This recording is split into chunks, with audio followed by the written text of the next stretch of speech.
வணக்கம். இன்னைக்கு நம்ம இந்திய பாதுகாப்புத்துறை பங்குகள், அதாவது இந்தியன் டிஃபென்ஸ் ஸ்டாக்ஸ் பத்தி கொஞ்சம் ஆழமா பார்க்க போறோம். 2025ல இந்த பங்குகள் மேல ஏன் இவ்வளவு ஒரு கவனம் இருக்கு? இந்த அலசலுக்காக நாங்க போடுற எஃபோர்ட் உங்களுக்கு பிடிச்சிருந்தா ஒரு லைக் மட்டும் போடுங்க. அது எங்களுக்கு இன்னும் கொஞ்சம் பூஸ்ட் கொடுக்கும். ஆமா, இதுக்கு பின்னாடி நிறைய விஷயங்கள் இருக்கு. இப்ப அரசாங்கத்தோட கொள்கைகள், உலக அளவுல நடக்கிற சில மாற்றங்கள், அப்புறம் இந்த கம்பெனிகளோட செயல்பாடுன்னு பல காரணங்கள் இருக்கு. நம்மகிட்ட இருக்கிற தகவல்களை வச்சு இந்த துறையோட வளர்ச்சி, என்ன ரிஸ்க் இருக்கு, முக்கியமான பங்குகள் எதுன்னு உங்களுக்கு ஒரு தெளிவான பிக்சர் கொடுக்க ட்ரை பண்றோம். சரி, ஆரம்பிக்கலாம் அப்போ. முதல்ல இந்த டிஃபென்ஸ் செக்டர் ஏன் இப்போ இவ்வளவு வேகமா வளர்ந்துட்டு இருக்கு? குறிப்பா இந்த 2025-26 பட்ஜெட்ல பாத்தீங்கன்னா பாதுகாப்புக்கு மட்டுமே 6,81,210 கோடி ஒதுக்கி இருக்காங்க. இது போன வருஷத்தை விட 6.3% அதிகம். இது உள்நாட்டு உற்பத்தியை ஊக்குவிக்கிற மாதிரி தானே தெரியுது. நிச்சயமா, இது அரசாங்கத்தோட ஆத்ம நிர்பர் பாரத், அதாவது தற்சார்பு இந்தியா கொள்கையோட ஒரு நேரடி ரிஃப்ளெக்ஷன்னு சொல்லலாம். உள்நாட்டிலே தயாரிக்கணுங்கிறதுல ரொம்ப ஃபோக்கஸ் பண்றாங்க. அது மட்டும் இல்லாம சில சமயம் இந்த எல்லைகள்ல பதட்டங்கள் வருது இல்லையா? உதாரணமா இந்த ஆபரேஷன் சிந்தூர் மாதிரி சில விஷயங்கள் பேசப்படுது. இதெல்லாம் பாதுகாப்பு தளவாடங்களுக்கான தேவையை கூட்டுது. இன்னும் சொல்ல போனா 2025க்குள்ள 420 பில்லியன் அளவுக்கு டிஃபென்ஸ் எக்ஸ்போர்ட் பண்ணணும்னு ஒரு இலக்கு வச்சிருக்காங்க.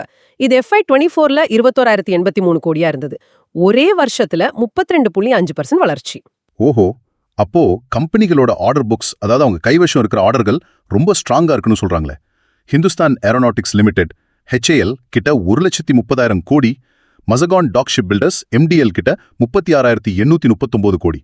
இவ்ளோ ஆர்டர் இருக்கிறது பல வருஷ வருமானத்துக்கு ஒரு மாதிரி கேரண்டி மாதிரி தெரியுது. முதலீட்டாளர்களுக்கு இது நல்ல விஷயம் தானே? ஆமா, இது நல்ல ரெவென்யூ விசிபிலிட்டி கொடுக்குது. அதாவது அடுத்த சில வருஷங்களுக்கு வருமானம் வரும்னு நம்மளால ஓரளவுக்கு கணிக்க முடியுது. ஆனா இதுல சில முக்கியமான ரிஸ்க்குகளையும் நம்ம பார்க்கணும்.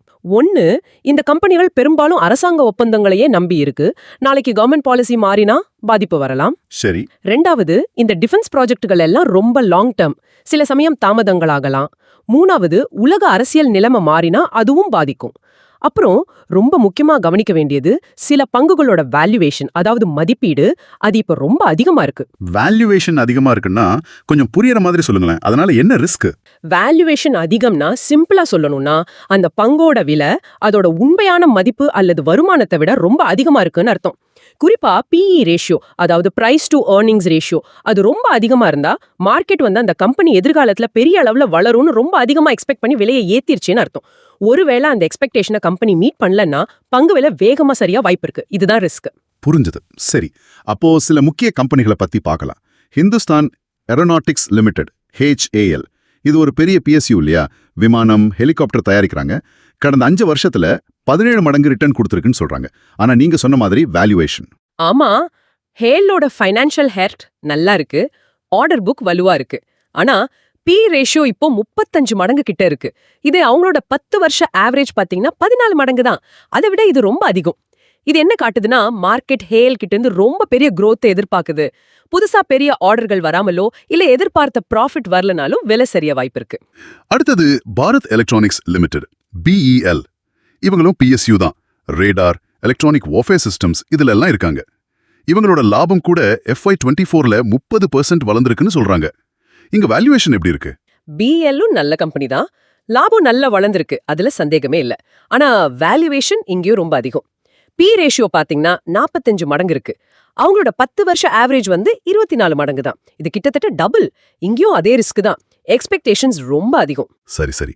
அப்போ பாரத் டைனாமிக்ஸ் லிமிடெட் BDL ஏவுகளை தயாரிக்கிற கம்பெனி. இவங்க லாபம் FY24ல 74% உயர்ந்திருக்கு, கடன் கம்மியா இருக்குன்னு சொல்றாங்க. டெப்ட் டு ஈக்விட்டி ரேஷியோ 0.36ன்னு பார்த்தேன். வேல்யூவேஷன் கொஞ்சம் பரவாயில்லையா மத்ததோட ஒப்பிடும்போது? மத்த 2 PSUவை கம்பேர் பண்ணும்போது BDLோட வேல்யூவேஷன் கொஞ்சம் பெட்டரா தெரியுது, உண்மைதான். ஆனா இந்த பங்கோட விலையில வாலட்டிலிட்டி அதிகம், அதாவது விலை ஏற்ற இறக்கங்கள் ரொம்ப ஜாஸ்தியா இருக்கும். அதையும் மனசுல வச்சுக்கணும். ஓகே. அடுத்து Mazagon dock ship builders limited MDL. இவங்க போர்க்கப்பல், நீர்மூழ்கி கப்பல் எல்லாம் கட்டுறாங்க. ப்ராஃபிட் மார்ஜின் கூட FY24ல 19.11% இருந்திருக்குன்னு சொல்றாங்க. இந்த பங்கு விலை வேற கொஞ்ச நாளா இறங்கி இருக்கு இல்லையா? ஆமா, MDLோட பங்கு விலை அதோட பீக்ல இருந்து பார்த்தா சுமார் 40% வரைக்கும் குறைஞ்சிருக்கு. அதனால இப்போதைய வேல்யூவேஷன் கொஞ்சம் அட்ராக்டிவா தெரியலாம். சில அனலிஸ்ட் இதை ஒரு வேல்யூ பிக்கா கூட பாக்குறாங்க. ஆனா இந்த ஷிப் பில்டிங் துறைக்கு அதுக்குன்னு சில சேலஞ்சஸ் இருக்கு, அதையும் பார்க்கணும். சரி, கடைசியா Paris defence and space technologies பத்தி என்ன நினைக்கிறீங்க? இது ஒரு பிரைவேட் கம்பெனி, மார்க்கெட் கேப் கம்மியா இருக்குன்னு சொன்னாங்க. ஆமா, பாரஸ் டிஃபென்ஸ் ஒரு சின்ன கம்பெனி தான். மார்க்கெட் கேப் சுமார் 4000 கோடி இருக்கும். இவங்க வந்து டிஃபென்ஸ் எலக்ட்ரானிக்ஸ், ஸ்பேஸ் டெக்னாலஜிஸ் மாதிரி ஃபியூச்சர்ல நல்லா வளர வாய்ப்புள்ள துறைகள்ல இருக்காங்க. ஆனா இது ஒரு ஹை ரிஸ்க் ஹை ரிவார்ட் ஸ்டாக்னு சொல்லலாம். பெரிய வளர்ச்சி இருக்கலாம், ஆனா அதே சமயம் ரிஸ்க்கும் அதிகம். அப்போ சுருக்கமா பார்த்தா HAL, BEL மாதிரி கம்பெனிகள் நல்லா இருந்தாலும் வேல்யூவேஷன் ஒரு கேள்விக்குறியா இருக்கு. BDL, MDL இப்போதைய விலையில கொஞ்சம் யோசிக்க வைக்கிற மாதிரி இருக்கு. பாரிஸ் வந்து அதிக ரிஸ்க் எடுக்கிறவங்களுக்கு.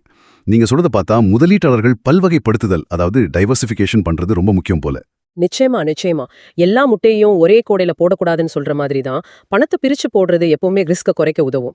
இதுல இன்னொரு விஷயம் கூட கவனிக்கணும். இந்த பிரம்மோஸ் ஏவுகணை மேல Vietnam, Singapore, Brazil, Saudi Arabia, தென்னாப்பிரிக்கா உட்பட ஒரு 17 நாடுகள் இன்ட்ரெஸ்ட் காட்டுறதா சில செய்திகள் வருது. இது உண்மையானா நம்ம இந்திய கம்பெனிகளுக்கு நல்ல எக்ஸ்போர்ட் வாய்ப்புகளும் புது ஆர்டர்களும் வரலாம். இதுவும் ஒரு பாசிட்டிவ் ஃபேக்டர். இவ்வளவு விஷயங்களை பார்க்கும்போது ஒரு பக்கம் நல்ல வளர்ச்சி வாய்ப்புகள் தெரியுது, இன்னொரு பக்கம் வேல்யூவேஷன் ரிஸ்க் இருக்கு. ஒரு முதலீட்டாளரை நீங்க எதை முக்கியமா யோசிக்கணும்னு சொல்வீங்க? ஒரு முக்கியமான கேள்வி நீங்க யோசிக்கணும். அதாவது இந்த பாதுகாப்பு செலவுகள், இந்த உள்நாட்டு உற்பத்திக்கு கொடுக்கிற முக்கியத்துவம், இதெல்லாம் வந்து நீண்ட காலத்துக்கு இப்படியே நீடிக்குமா? இல்ல இது இப்போதைய உலக அரசியல் சூழ்நிலையால ஏற்பட்ட ஒரு தற்காலிகமான ட்ரெண்டா?